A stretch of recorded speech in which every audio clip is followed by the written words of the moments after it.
ಇರ್ಬೋದು, ಸೀಬೆ ಇರ್ಬೋದು, ಇತರ ತನಿಖಾ ಸಂಸ್ಥೆಗಳ ಮೂಲಕ ಅವರ ಪ್ರೊಟೆಸ್ಟ್ ಅನ್ನ ನಮ್ಮ ಬೆಂಗಳೂರು ನಗರದ 5 ಜಿಲ್ಲೆಯ ಕಾಂಗ್ರೆಸ್ ಅಧ್ಯಕ್ಷರುಗಳ ನೇತೃತ್ವದಲ್ಲಿ, ನಮ್ಮ ಕಾರ್ಯಾಧ್ಯಕ್ಷರಾದ ಜೆ.ಸಿ. ಚಂದ್ರಶೇಖರ್ ಅವರ ನೇತೃತ್ವದಲ್ಲಿ ಜಾರಿ ನಿರ್ದೇಶನಾಲಯ ಎದುರು ಕೇಂದ್ರ ಸರ್ಕಾರದ ಷಡ್ಯಂತ್ರದ ವಿರುದ್ಧ, ಕೇಂದ್ರ ಸರ್ಕಾರದ ಏಕಪಕ್ಷೀಯ ನಿರ್ಧಾರಗಳ ವಿರುದ್ಧ ಮುಂದಿನ ದಿನಗಳಲ್ಲಿ ಅನೇಕ ಮಸೂದೆಗಳನ್ನ ಅನಾವಶ್ಯಕವಾಗಿ ಹಿಂದಕ್ಕೆ ಕಳಿಸ್ತಾ ಇರ್ತಕ್ಕಂಥದ್ದು ನೇತೃತ್ವದಲ್ಲಿ ಮತ್ತು ಜೆ.ಸಿ. ಚಂದ್ರಶೇಖರ್ ಅವರ ನೇತೃತ್ವದಲ್ಲಿ ನಮ್ಮ ಕಾಂಗ್ರೆಸ್ ಪಕ್ಷ ಏನು ನಿನ್ನೆ ತಾನೇ ರಾಷ್ಟ್ರದಲ್ಲಿ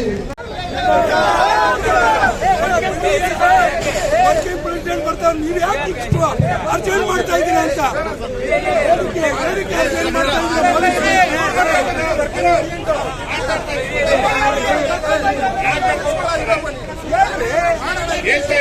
ದಯವಿಟ್ಟು ಪೊಲೀಸ್ ಅಧಿಕಾರಿಗಳಿಗೆ ಮನವಿ, ಇಲ್ಲಿ ಯಾರು ಕೂಡ ತೊಂದರೆ ಕೊಡಕ್ಕೆ ಬಂದಿಲ್ಲ. ನಮ್ಮ ಒಂದು ಅಧಿಕಾರ ಏನಿದೆ, ಒಂದು ಪ್ರತಿಭಟನೆ ಮಾಡ್ತಕ್ಕಂಥದ್ದು ಪ್ರಜಾಪ್ರಭುತ್ವದಲ್ಲಿ, ಅದನ್ನು ಮಾಡ್ತಾ ಇದ್ದೀವಿ. ಇನ್ನು ಸಾಕಷ್ಟು ನಮ್ಮ ಪಕ್ಷದ ಮುಖಂಡರು, ಕಾರ್ಯಕರ್ತರು ಬರೋದಿದೆ. ಇರ್ತಕ್ಕಂಥ ರಾಜ್ಯಗಳಲ್ಲಿ ಆಯಾಯ ಪಕ್ಷಗಳು ಮತ್ತು ಕಾಂಗ್ರೆಸ್ ಪಕ್ಷದ MLAಗಳಿರ್ಬೋದು, ಮಿನಿಸ್ಟರ್ಗಳಿರ್ಬೋದು, ಎಲ್ಲರ ಮೇಲೆ ಇಡಿ ಇರ್ಬೋದು, ಇನ್ಕಮ್ ಟ್ಯಾಕ್ಸ್ ಇರ್ಬೋದು, CBI ಇರ್ಬೋದು, ಸ್ವಾಯತ್ತ ಸಂಸ್ಥೆಗಳನ್ನ ತಮ್ಮ ಸ್ವಂತ ಮನೆಯ ಸಂಸ್ಥೆಗಳನ್ನಾಗಿ ಮಾಡಿಕೊಂಡು ಇವತ್ತು ಏನು ಈ ರಾಷ್ಟ್ರದಲ್ಲಿ ದೌರ್ಜನ್ಯವನ್ನು ಎಸಗ್ತಾ ಇರ್ತಕ್ಕಂಥ ಅವರ ವಿರುದ್ಧ, ಭ್ರಷ್ಟ ಬಿಜೆಪಿ ಸರ್ಕಾರದ ವಿರುದ್ಧ ಒಂದು ಪ್ರತಿಭಟನೆಯನ್ನು ಮಾಡ್ತಕ್ಕಂಥ ಒಂದು ಕೆಲಸವನ್ನ ಇವತ್ತು ನಮ್ಮ ಪಕ್ಷ. ಆದ್ರಿಂದ ಬಂಧುಗಳೇ, ಇವತ್ತು ಏನು ಇಡಿ, CBI ಮತ್ತು IT ಗಳನ್ನ ಬಿಟ್ಟು ನಮ್ಮ ಪಕ್ಷದ ಅಧಿನಾಯಕಿಯಾದಂತ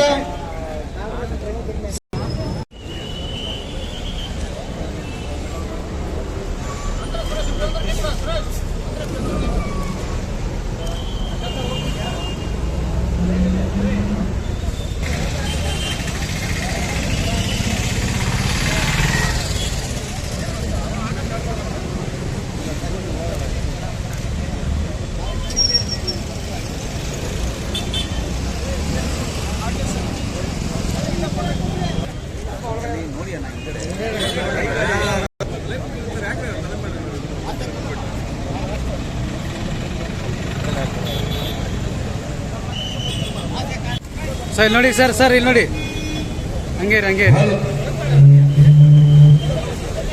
ಹಲೋ. ಪೂರ್ವ ಆನಂದಣ್ಣ ಅವರು, ಸೆಂಟ್ರಲ್ನ ನಮ್ಮ ಗೌತಮ್ ಅವರು, ಈಗಾಗಲೇ ನಂದಕುಮಾರ್ ಅವರು, ನಮ್ಮ ಸೆಂಟ್ರಲ್ನ ಗೌತಮ್ ಅವರು, ಬ್ಲಾಕ್ ಅಧ್ಯಕ್ಷರುಗಳು, ಎಲ್ಲ ಮುಂಚೂಣಿ ಘಟಕಗಳ ಅಧ್ಯಕ್ಷರುಗಳು, ಪದಾಧಿಕಾರಿಗಳು ಬರಬೇಕು. ರಾಜಕಾರಣ ಮಾಡುತ್ತಿರುವ ಬಿಜೆಪಿಗೆ, ನರೇಂದ್ರ ಮೋದಿಗೆ, ಅಮಿತ್ ಶಾಗೆ, ಬಿಜೆಪಿಗೆ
ಇವತ್ತು ನೆಹರು ಗಾಂಧಿ ಕುಟುಂಬದ ಮೇಲೆ ದೇಶ ಸಾಧಿಸ್ತಾ ಇದ್ದಾರೆ.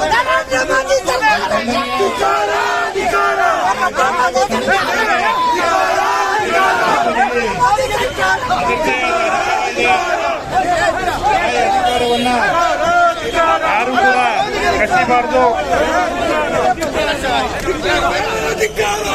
ಇದು ಶಾಂತಿಯ ಪ್ರತಿಭಟನೆ. ದಯವಿಟ್ಟು ಪೊಲೀಸರು ಕೂಡ ಸಹಕರಿಸಬೇಕು. ಯಾರಿಗೂ ಏನು ತೊಂದರೆ ಕೊಡ್ತಕ್ಕಂಥದ್ದಲ್ಲ. ಶಾಂತಿಯಾಗಿ ಪ್ರತಿಭಟನೆ ಮಾಡ್ತಕ್ಕಂಥದ್ದು.